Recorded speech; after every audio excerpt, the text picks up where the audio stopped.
What's going on, Tesla fans? It's Connor from T-sportline. Today I got a new product to share with you. Our 40-inch light bar for our Tesla Cybertruck just released. This light bar is great for retaining all of that factory range, but still being able to light up those roads in front of you. Whether you're hitting the trails or just some dimmer, poorly lit roads, this light bar is going to be perfect for you. We recently installed it on this customer's truck.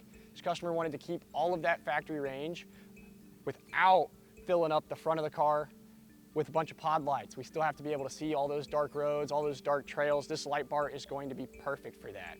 It's a very simple install, about 25 to 30 minutes, and this thing is bolted up, lit up, ready to hit the trails. You have 2 bolts going into factory mounting positions, and then you hook into your front power feed with 1 little DT connector and 2 solder joints. There's no crimping, there's no soldering, nothing like that. Hit it with a heat gun, plug it in, you're good to go. If you like what you see, check us out at tsportline.com.